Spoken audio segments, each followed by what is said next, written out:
សួស្តីបងថ្ងៃនេះមកភ្ញាស់ពងកដោបជាមួយនឹងទាំងអស់គ្នាថាតើការភ្ញាស់ពងកដោបមានដំណាក់កាលអ្វីខ្លះចាជាដំបូងយើងមានពងកដោបទម្ងន់9ខាំជំហានទី1យើងយកវាមកត្រាំទឹកចំនួន10ទៅ15នាទីដើម្បីឲ្យជ្រាបទឹកចូលបានល្អ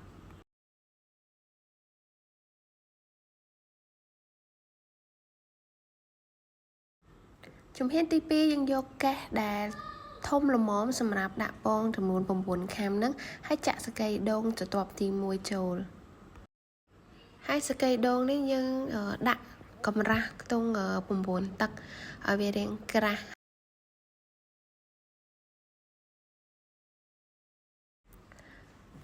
ជំហានទី3យើងទៅជូសសកៃដូងយើងនឹងឲ្យរៀងសបន្តិចទៅដោយសារសកៃដូងខ្ញុំនេះវាត្រូវទឹកអញ្ចឹងទៅខ្ញុំត្រូវការទៅជូសវាឲ្យរៀងសបន្តិចសិនឲ្យវារាយបន្តិចសិនហើយបានយើងបង្ហាប់វាសម្រាប់ជំហានទី3នេះផងដែរយើងត្រូវបាញ់ទឹកចូលស្កៃដូងយើងឲ្យមានសំណើមសើមបន្ទាប់មកយើងបង្ហាប់វាដែលយើងប្រើកម្លាំងដៃសង្កត់លើស្កៃដូងនឹងឲ្យវាណែនតែម្ដងដូចក្នុងវីដេអូនេះអញ្ចឹងសម្រាប់ជំហានទី4គឺយើងយកពងកដោបដែលយើងបានត្រាំទឹករួចនឹងយកមករៀបនៅលើស្កៃដូងដែលយើងបានបង្ហាប់ហើយនឹងឲ្យវានៅពេញសកៃដូងនឹងយើងកុំឲ្យវាមានត្រួតលើគ្នាជៀសវាងការដែលពងយើងញាស់អត់បានល្អអញ្ចឹងយើងដាក់ឲ្យពេញក្រាលពេញសកៃដូងនឹងតែមិនឲ្យវាត្រួតនៅលើគ្នាអញ្ចឹងយើងព្យាយាមរៀបវាឲ្យវាស្មើគ្នាឲ្យពេញល្អជំហានទី5គឺយើងយកទឹកដែលស្អាតគឺយើងទឹកចម្រោះក៏បានដែរដើម្បីយកមកបាញ់ឲ្យសព្វនៅលើ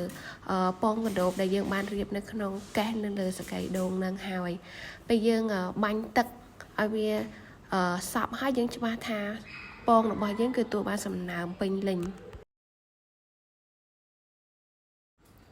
មកដល់ជំហានទី6នេះគឺយើងយកសកៃដូងយើងរែងវារៀងម៉ត់តិចមកយើងយកមក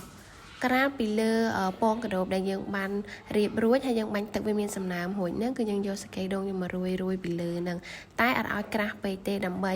កុំឲ្យពងកដោបយើងហ្នឹងវាហប់ខ្លាំងពេកយើងឲ្យវាស្រួលក្នុងការមានដូចថាងាយស្រួលក្នុងការញាស់ឡើងមកលើជំហានទី7គឺយើងយកទឹកស្អាតហ្នឹងមកបាញ់ពីលើសកៃដូងដែលយើងបានក្រាលពីលើពងកដោបនឹងហើយយើងអាចកឹះមើលវាថាវាមានសំណើមដល់ខាងក្រោមហើយឬនៅជំហានទី8គឺយើងយកគម្របកេះយកមកបិទវាបិទស្កត់ឲ្យជិតកុំឲ្យវាចូលខ្យល់រយៈពេល48ម៉ោងបន្ទាប់ពីយើងបិទស្កត់ជុំវិញច្បាស់ថាពងកដោបយើងអត់បានចូលខ្យល់ហើយគឺយើងយកទៅទុកនៅកន្លែងដែលមានសុវត្ថិភាពនៅជំហានទី9នេះគឺកន្លែងដែលមានមុងនិងអត់មានសម្ោចចូលយើងច្បាស់ថាសម្ោចអត់មានចាជំហានទាំងនេះគឺជារបៀបនៃការភ្ញាស់ពងកដោបរបស់នាងខ្ញុំបើសិនជាបងបានមានវិធីសាស្ត្រ